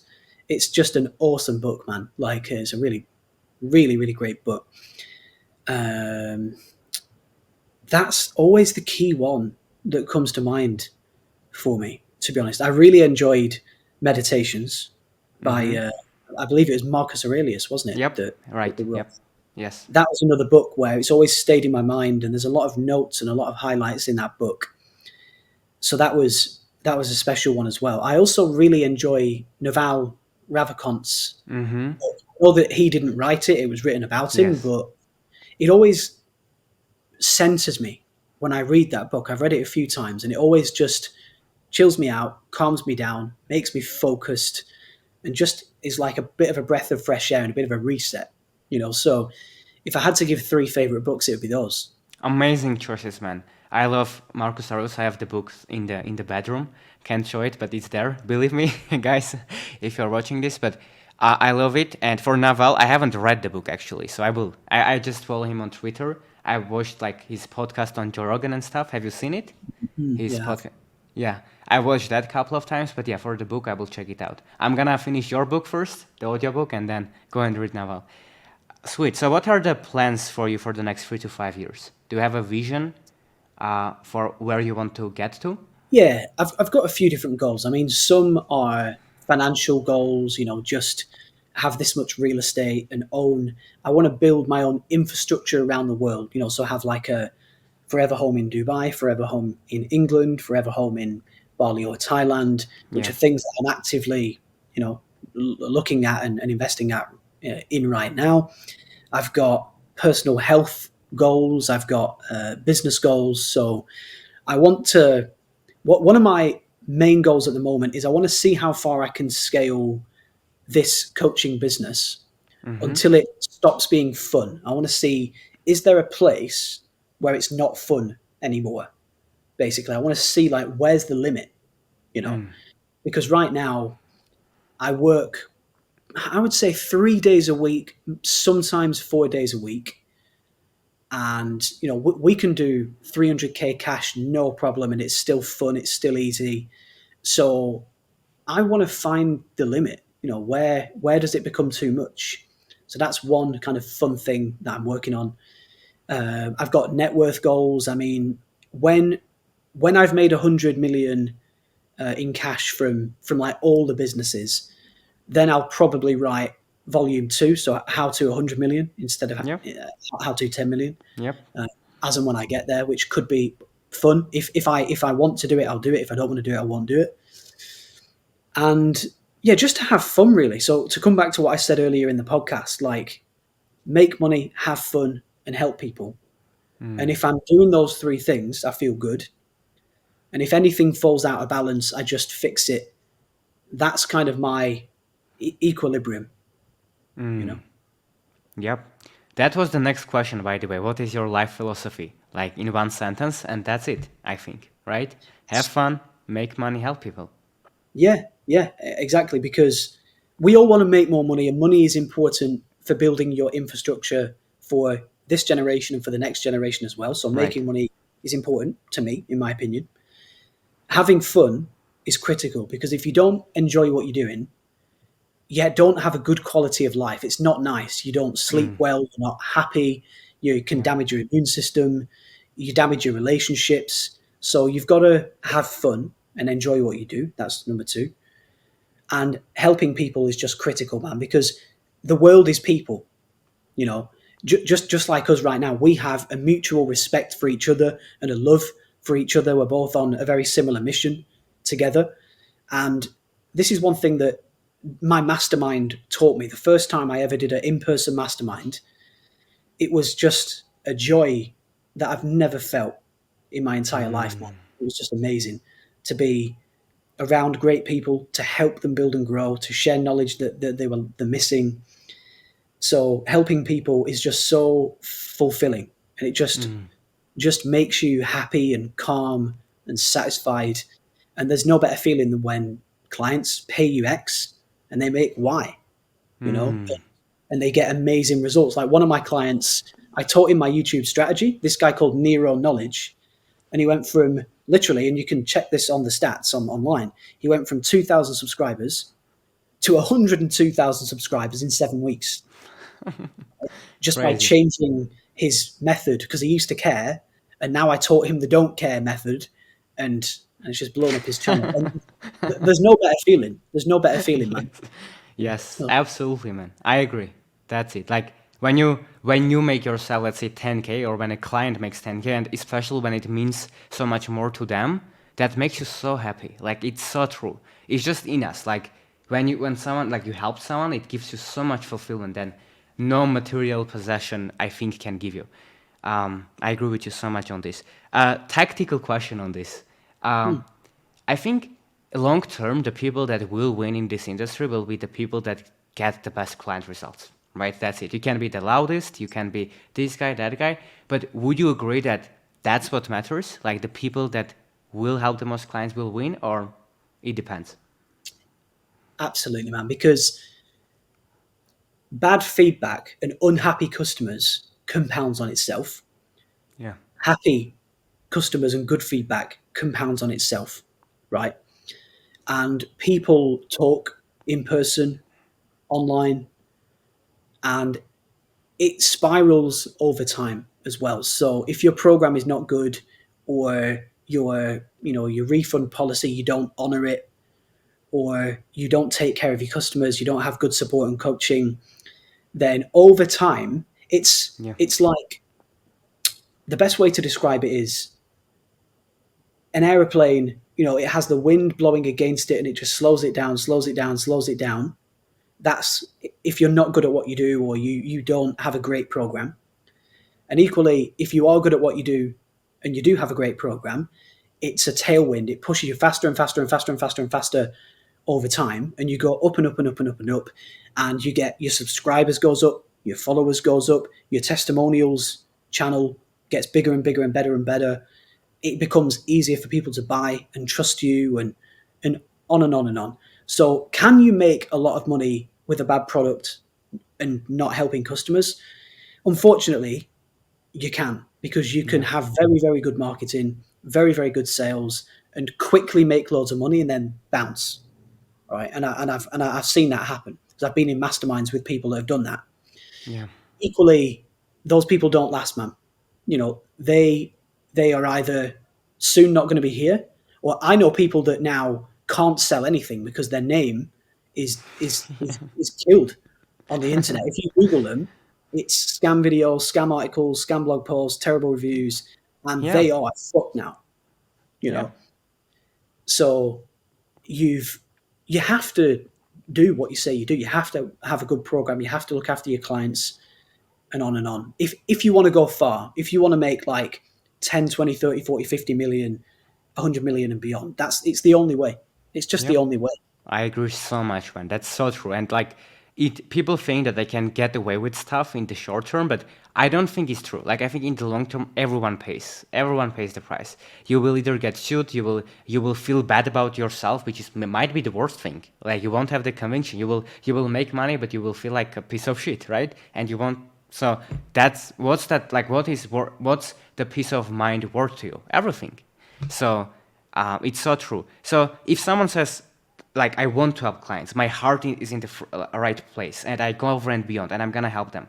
Do you have any best practices when it comes to client relationships, client supports, like, or it's all simple? It's just like common sense, like getting the right people in the first place in that you know you can help. Following up with them, keeping them accountable, some system you use on the first call, on the that really maximizes client results. Do you have any best practices for this? Yes, I do. There's one main one, and it is good communication skills and being a personable human, right? If you are good at speaking to people in a very respectful, caring way, that is going to make you a lot more money over the long term. Because let's say, like, a client wants a refund, and you can get on a call with them, or even just speak to them via chat or email in a nice way. You say things like, "Hey, first name, I just want to say thank you so much for being open and honest about this. I'm really going to try hard to help you. I've been brainstorming with the team ways that we can solve this for you. We're going to give you a free course. We're going to give you some free coaching. We're going to give you a partial refund. We're going to do this. We're going to do that. I really hope that helps. You know, I can't wait to see you succeed. Blah, blah, blah, blah, blah." Really caring, really down to earth, you know, very genuine, and you go out of your way to look after your customers, right? Those are the people that are going to win in the long term, because Yeah. you're turning even unhappy customers, you're making them happy. That is when you are going above and beyond. And not only that, even just looking after customers, you know. So I had a new client of mine message me on Instagram earlier, and he was like, "Oh, Will, I can't download this spreadsheet in the program. Can you please help me?" And I was out having lunch with my girlfriend, but still, I was like, let me just do it for this guy right now. So I went into the drive, got him a new link, sent it over, and he literally said to me, "Wow, I can't believe how fast you solved that. I know you're in Bali with your girlfriend on holiday. I can't believe you did that for me in like 10 minutes at Yeah. 2 p.m., you know?" And I was like, "I care about you, dude. You know, I want you Mm. to get the best results possible." And what's that guy going to think now? He's going to think, "Wow, not only is the program great, but Will is an awesome guy. He goes out of his way to help people." You've built a lot of trust there, a lot of credibility, a lot of respect. So true, man. So true.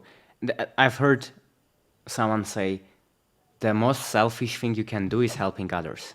right?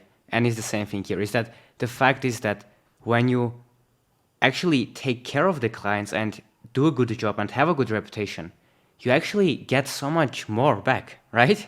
Like it's crazy. Um, and I'm curious about your experience. Do you have any examples of this to like kind of show people once you, let's say even for the personal brand, I know that you started uploading the YouTube videos for free and you shared a lot of information and like, have you seen any, just this is a, like selfish question, but have you seen any benefits for yourself too? So people understand like when you like upload YouTube videos that are actually valuable and you give away and you write a good book and you lead with value, like what things can happen in such a short period of time? Well, one is more peace of mind and happiness Yep. and warmth in your existence. That's one thing that I've found. Like I feel, I just feel better. I just feel happier, more fulfilled, and all of that stuff. So that's one thing. And also, it creates a flywheel because when you help one person, they tell someone else, and then they want to work with you, and then they join you, and they're like, "Oh wow, it really is amazing." And then they both tell someone else, and then and then it really starts to compound on itself. Yep. And before long, in an ideal world, you want everybody to love you, everybody to respect you, everybody to look up to you. And it's not possible with every human because that's Yep. just not the way that the world works, right? Yeah. But you can have the vast majority. You can have like 90% of people love you and respect you, 95 Yes. even. And the way that you do that is you make a really, really, really amazing book. You make really, really, really amazing YouTube videos and content. You make the best program that you can possibly fucking make, right? You really look after your customers as well, So you just do everything right. And when you do everything right, you get a great outcome from that. Yeah. Yeah. You get what you give. Yeah. Yeah, Or basically, yeah. yeah, you every action is equal to no, every action has the equal and opposite reaction. Like all of these ways to say the same thing, which is Exactly. Exactly. I'm a big believer in karma. If you are really a good person and you do good things are going to happen. And if you're a bad person and you do bad things are going to happen, man. So I really believe that, and I try my hardest to stay on the right side of it. yes. You do, man. I appreciate your content that you put out online. It really helps a lot of people. And I've asked this question because there will be people that would be watching this that would say, hey, like, okay, I get it, helping people and stuff, but I need to make money. I need to pay my bills. And I asked this for people to see, like, if you actually do this, that's the fastest way. Like, if you got your first client and you just tried your best, everything that's actually under your control, you have done it, you went over and beyond, you actually cared about the client, they got results, it's easier for you to ask for a referral. And they can refer you someone and you made more money. So like that's why like helping others is the most selfish thing that you can do. That's literally it. So just if Yeah. you are watching this, like take Will's example, when you do good and you try your best, and none of us are perfect, we all make mistakes, we all mess up, but if you try to be a good human being most of the time and be ethical and not lie and keep your promises and try getting better, sooner or later you will get there. Like it's just a certainty. So yeah, that's the name of the game. Just value and helping others. What have you seen? This is one of the last tactical questions. Okay. Is what what traits have you seen in your successful friends, mentors, masterminds that you do? Because like we know the tactics, right? We have talked about this. Start a YouTube channel, charge high ticket, get first clients, help them, get them good results, stay focused, like all these things. But what about traits like discipline, focus, like rejection, all this stuff? The number one trait that I see in successful people is they're always investing in courses, coaching, workshops, masterminds, paying high level people for an hour of their time. They have this like hunger, and they're like, what don't I know? And they always want to go bigger, get better. And this can be in fitness as well. Like, a lot of entrepreneurs, they will pay a lot of money to sort their blood work out, to sort their fitness out, to sort their sleep out, to sort the way that they dress, the way that they speak and communicate. right? They might have I don't know, a dating coach, a marriage coach, a business coach, an investment mentor. They're in a massive mastermind with only 7-figure people or only 8-figure people or whatever, right? But they know the more they learn, the more they earn, right? Basically. And that's a very cheesy quote. And I almost can't believe that I said that. But, but it's so true. Yes. The only difference, you know, if anybody watching this is not making 100K a month, that's only because you don't yet know how to make 100K a month, right? And if you, I mean, I'm not saying like work with me, but if you did work with me, well, I would just tell you. I'd be like, Yeah. well, yeah, just do this offer and do this funnel and charge this price and blah, blah, blah. And you would get to 100K. I've had many, many, many, many, many clients get to 100K from zero, from 10K a month, from 30K a month, and sail well past that. They didn't have the knowledge. They joined me. I gave them the knowledge. They got there, right? So wherever you are, I ain't a billionaire yet. I don't yet know. I'm learning how to become a billionaire or over Yeah. time. I'm learning about capital management. I'm learning about investments and liquidity, on and on, right? How to be and how to, literally be that. So you've got to learn. The only way is to learn. You've got to pay to learn. Learn and take action. Mm, mm, That's it. Learn, see exactly. what other people are doing that works for them. Do that and don't stop. And when it's hard, don't give up. Keep going. Exactly. Like, Yeah, and exactly. you will get there. And well, on touching on that first part, you said people invest in themselves. People invest its health, its business. So, do you think am I making a good analogy here or not? Is it tied to the abundance mindset in a way that hey, like I'm not scared to like make this invest in myself because I know if I do it, if I put in the work, I will have it. Or like also when we talked about someone can watch this and say, oh, they are lying, it's all like it's a scam, this doesn't work. Someone else will say, oh, they are doing it, I want the best for them, and I also want to become successful. So it's kind of, do you see like an abundance mindset kind of, is it similar to what you have just said or it's different? It's similar, yeah. Well, you've got to understand that the human brain is made, it's wired to keep you safe, right? And the act of spending large amounts of money, the brain often sees that as a risk. And it's like, oh, don't do that because you might not be able to afford food then. You might not be able to afford shelter then. You might not be able to afford whatever, right?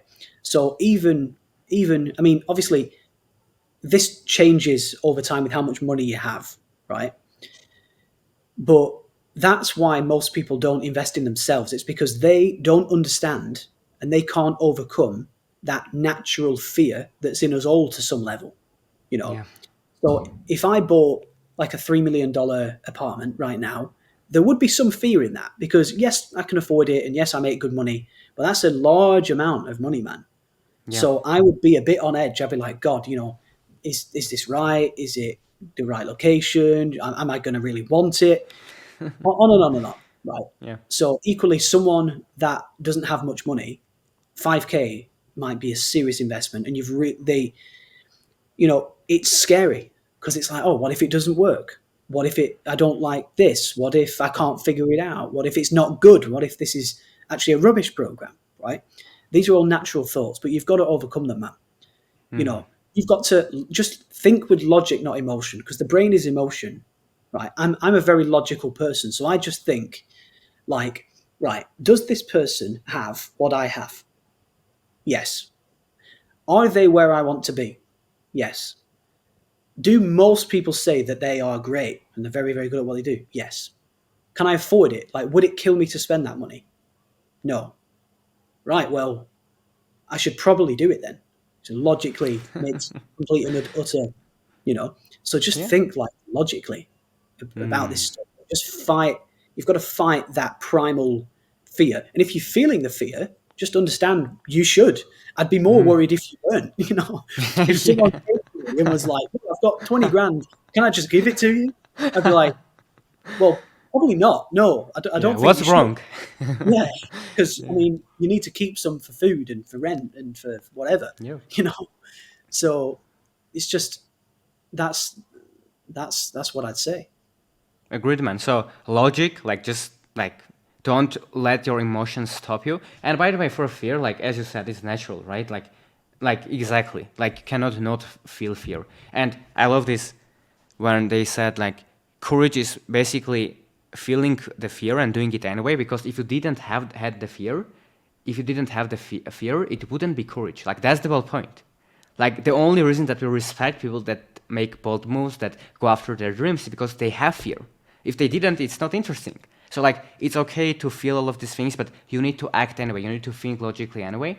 Next thing that you shared for the abundance mindset, you said it's something that you mainly agree with as well. And the main thing is people just invest in themselves, and they see who has what they want to have, and they try to get close to that person and get in proximity and learn from them and pay them if they can. And if you're watching this, and by the way, like you don't have any money, that's why this podcast exists. That's why William wrote a book. That's why his free YouTube videos are there. Go learn. But if you can afford it, as you said, if you can do that and if you want the help, then do it, right? Invest in yourself. It doesn't have to be Will. You can check it out. The links will be in the description if you want to. You can work with me, you can work with Alex or mostlyacquisition.com, you can work anyone you want. Go and find a mentor, someone that you like. But if you can afford it, do it. That's wonderful advice. And then don't forget to take action, because without it, you won't get there. You need to put in the work. This is obvious. We need to mention it, but that's how you will succeed. So that was amazing advice. Last question is, I've seen this in another podcast and I loved it with someone else, so I will steal this question. They asked, like, if you were disappear from this world and all of your advice disappeared from the world too, all your content, all your book, all your courses, all your messages, and but you could leave just 3 pieces of advice, like just 3 truths that you would leave to people that want to achieve greatness, that want to get better, that want to live better lives. Financially, spiritually, physically, mentally, be fulfilled. Just live a good life in your definition. What would these 3 things be that you would tell them? What would be these 3 pieces of advice? Make money, have fun, and help people. That's it. That's the formula. Love it. Yeah. It was the perfect thing, because it's true. And like you said it so many times, so that would be good advice. Awesome, man. Before I ask the final question, which is where people can find you, is there a topic that you like to talk about, that you like people to ask you, but like no one asks that? Like I know you made the YouTube video, you talked about how to save money, this is important, that is important, that was probably you thought people don't ask this enough, you see this problem.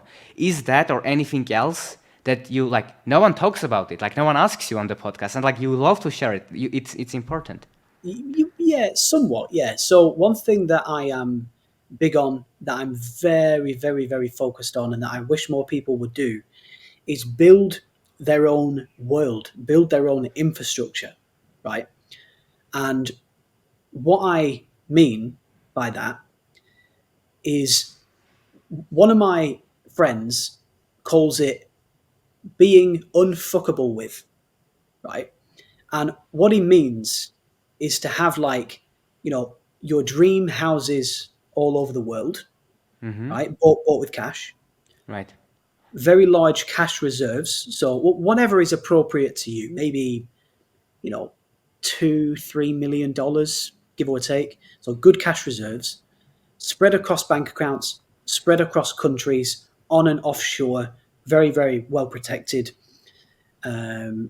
So, where you live is sorted, your capital is sorted, solid investments, so real estate portfolio, equities, bonds, just a very, very unfuckable with life, so nothing can kill you, basically.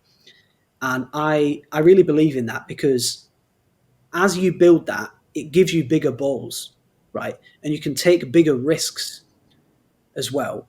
And also it gives you peace of mind. It actually calms you down as well, because let's say, just imagine this, right? Imagine you own your dream mansion in Dubai, right? And your dream mansion in Bali, right? You've got $3 million in cash, and it's spread across like 8 different bank accounts across 3 countries, on and offshore. So if any bank account goes down, it's fine. You've got 6 more, right? So you've got money, and it's solid and stored, right? You've also got a $10 million real estate portfolio owned outright with cash that makes you, whatever the number is, like say 40K a month, 50K a month passive income, right, into a separate bank account. You've got money to live off. You've got tons of cash. You've got a lot of illiquid wealth stored in real estate. You've got homes around the world. What more could you need? You know. Yeah. And then when you've got all of that, you can do anything. You can give to charity. You can build schools. You can build your dream business. You can help people for free. You can take a year or 2 to write your dream book that you'd love to share with the world.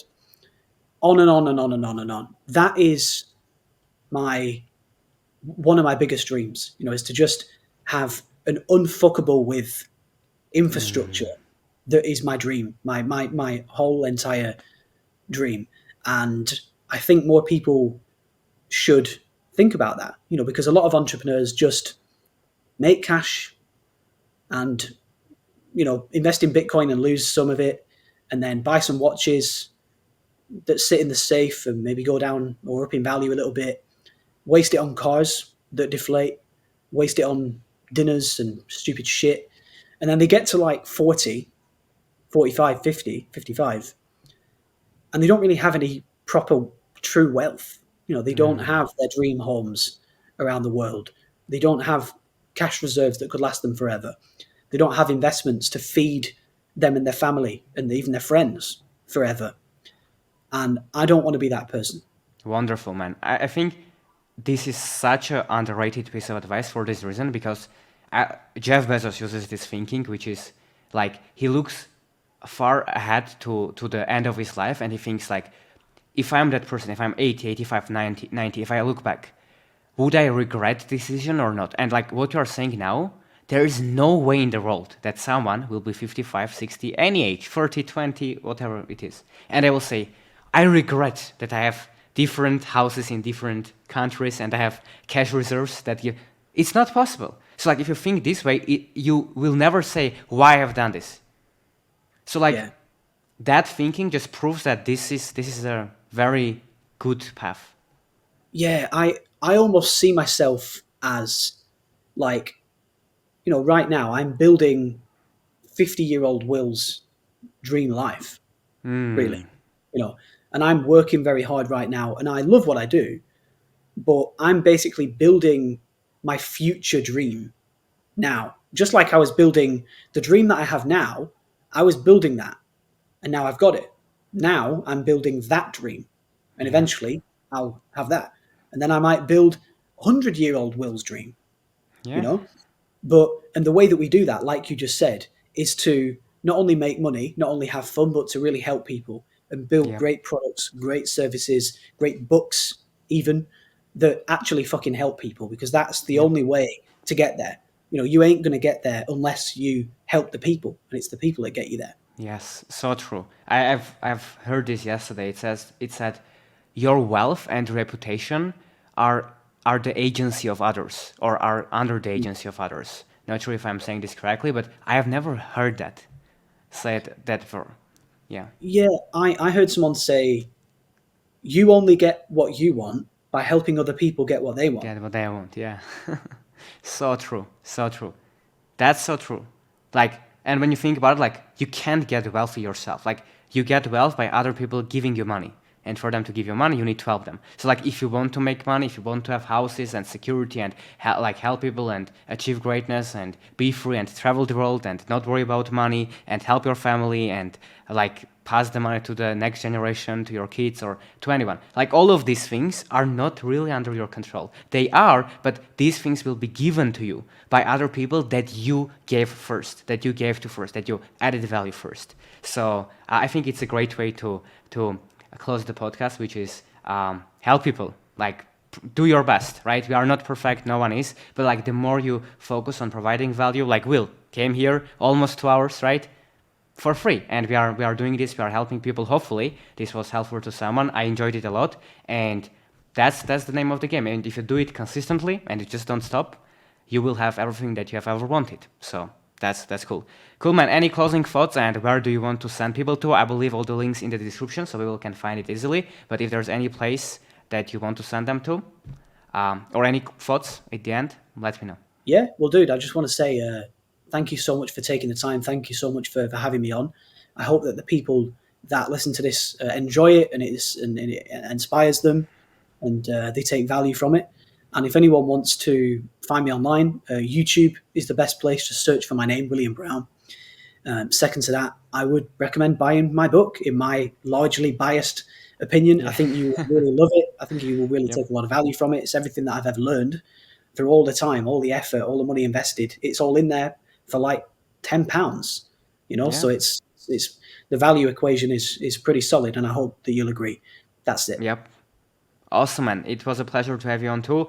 If you can't afford it, guys, that's fine. That's why we are doing this. So no pressure. But anyone that like is interested, got value from this, it's in the description. Go check it out if you want to, because yeah, it's one of the best things that you can do, in my opinion, to learn from Will, because he knows what he's talking about, and hopefully you were able to see it on this podcast. Cool, man. Thank you for being on the podcast, and I hope to talk to you soon as well. Amazing. Thanks so much, buddy. Bye bye.